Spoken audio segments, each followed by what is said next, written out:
have something controversial to say. I have been an entrepreneur since 2019, okay? So, am I still considered a baby entrepreneur? I don't know. That doesn't really matter. But what does matter is you have to understand how I saw entrepreneurship like really kind of take off from 2019 and to now. And the one thing that I notice the most is the general vibe of women wanting to start their own business is to reclaim their power, right? It's to have more freedom, time freedom, financial freedom, the freedom to be in their feminine energy and raise a family from home, right? That you ask any woman who started her business in the past 5 years, and that's the general reason why, okay? But here's where the hangups happen. Women are more insecure than men. Women have a harder time really saying fuck yes to themselves because society's conditions that they have placed on us, and we've just kind of been like, yep, that's true. And so they go into these business avenues that aren't that lucrative and aren't that great. They think, oh, I could definitely learn systems on a computer and be someone's assistant. I could definitely learn how to create content for other businesses and have a social media business. And not to say that that's wrong, right?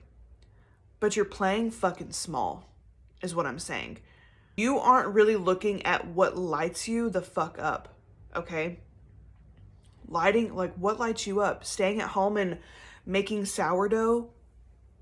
Girl, you could share your sourdough shit for days on social media and have that be your career and your business.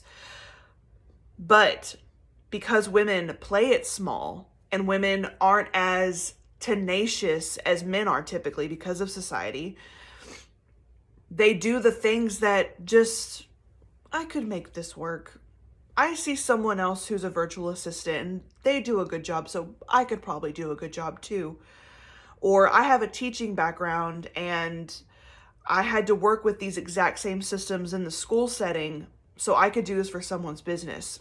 But here's what happens. You do this shit that doesn't light you up. You aren't reclaiming your power.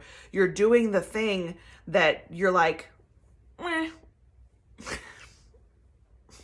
I could do this.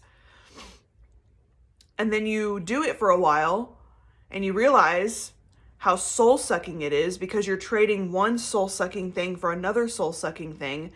And then you quit, burn your business to the ground, ditch it, leave it.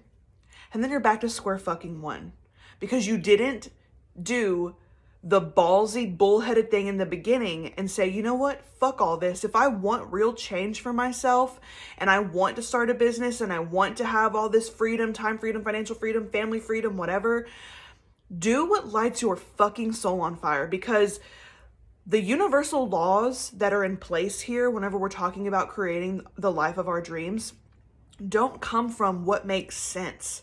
There's not a universal law that says when you play it safe, you get rewarded really big. That's not a universal law. A universal law that will support you, though, is the law of energy.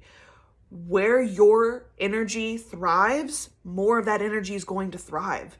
If you put yourself in the same situation where it's a soul-sucking job and it's a job that you're like, oh my God, I don't even really like doing this, but it lets me be at home. But then you're stressing out about how do I find clients? How do I market myself online? How do I write a fucking email? Blah, blah, blah, blah, blah. Like all these mundane, man-made things that the universe doesn't reward you for doing, by the way. But because you've seen someone else have success in it, you're like, I could do that too. Cool. Technically, you could do anything. I could be an astronaut. Do I want to? Fuck no. I don't even know if space is real, okay?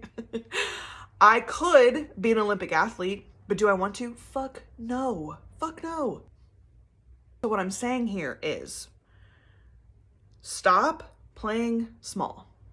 And what also goes in alignment with this is if you think about the Industrial Revolution, and I'm not even saying you have to do something that's like as crazy as the Industrial Revolution, but the Industrial Revolution happened because of one big fucking idea and one big desire to make things easier for others. People before the Industrial Revolution were working on weaving looms.